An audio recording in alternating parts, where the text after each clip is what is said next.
Welcome to Centrelink Daily, the channel where we turn complicated Centrelink and pension rules into clear, practical information so you can safeguard your payments, your finances, and your long-term security. If you currently receive the Australian age pension, are planning to apply soon, or you're thinking about travelling overseas, whether for an extended holiday, visiting family, relocating abroad, or even retiring outside Australia, this video is extremely important for you.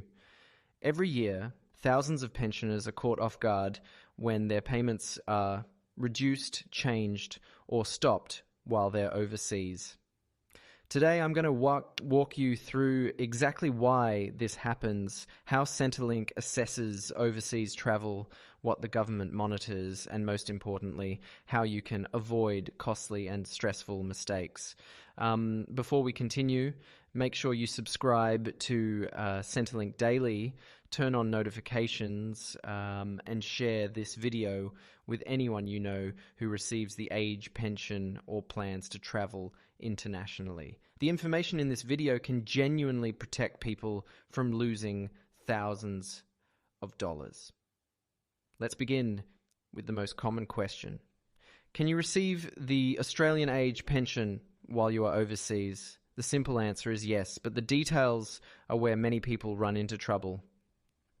The age pension is designed mainly for people who live in Australia. When you leave the country, Centrelink does not automatically cancel your pension. However, the amount you receive, how long payments continue, and which supplements remain payable are all governed by strict rules. When you first depart Australia, your age pension generally continues at the same rate for the first 6 weeks. During this period, your base pension, pension supplement, and energy supplement usually continue as normal, provided you were eligible before leaving. This often creates a false sense of security, leading people to believe nothing will change. But that initial period is only temporary. Once you have been outside Australia for more than 6 weeks, changes can start to apply. After this point, the pension supplement is reduced to the basic rate only, and in some cases, certain supplement components stop altogether. This reduction can noticeably lower your fortnightly payment. Many pensioners are surprised by this because the change is not always clearly explained in advance.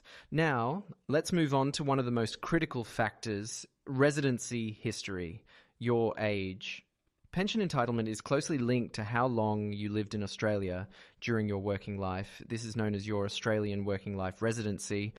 And to qualify for the age pension initially, you must have lived in Australia for at least 10 years, with at least 5 of those years being continuous. However, when you live overseas long term, that's the total number of years you spent living in Australia between age 16 and age pension age becomes extremely important. If you have lived in Australia for 35 years or more during your working life, you may be eligible to receive the full rate of age pension while overseas, as long as you continue to meet the income and assets tests. If you have lived in Australia for less than 35 years, your payment may be reduced proportionally. Centrelink calculates your pension based on how many years you lived in Australia compared to the 35-year benchmark. For example, if you lived in Australia for 20 years, your long-term overseas pension may be around 35ths of the full rate.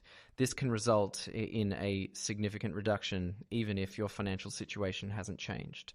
Another major issue many people misunderstand is the difference between temporary travel and living overseas permanently. Centrelink tracks international travel very closely. When you leave Australia, your passport movement is automatically recorded and shared electronically with Centrelink. If your time overseas extends longer than expected, Centrelink may reassess whether you are still considered an Australian resident for social security purposes. This decision is not based on citizenship alone. You can be an Australian citizen and still be classified as a non-resident for pension purposes. What matters is where your life is actually based. Centrelink looks at factors such as how long you've been overseas, whether you maintain a home in Australia where your close family lives, whether you intend to return, and whether you've established permanent living arrangements in another country. Even actions like selling your Australian home can raise concerns and trigger further assessment. Income and assets are another area where overseas pensioners often make expensive mistakes. The income and assets tests continue to apply while you are overseas. In some cases, Centrelink may review your financial situation more closely once you leave Australia. Any overseas property, foreign bank accounts, rental income, investments, or foreign pensions must be declared. Some people wrongly believe that income earned or held overseas is not monitored. This is a serious mistake. Centrelink has information sharing arrangements with many countries. Failing to report overseas income or assets can lead to overpayments, debts, penalties, and even legal consequences.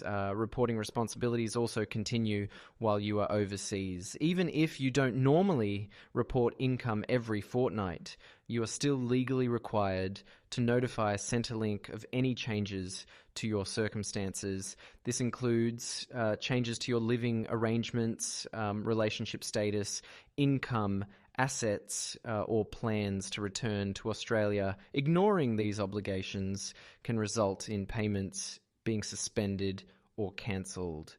Let's also talk about how payments are delivered overseas. Your age pension can usually be paid into either an Australian bank account or an overseas account, depending on your circumstances. If payments go to an overseas account, exchange rate movements can affect how much you receive in local currency.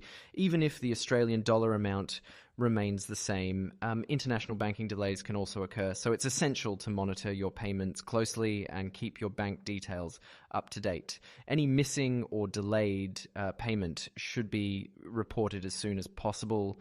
Here's something many people don't realize. If you return to Australia after living overseas long term, your payment does not always automatically return to its previous level.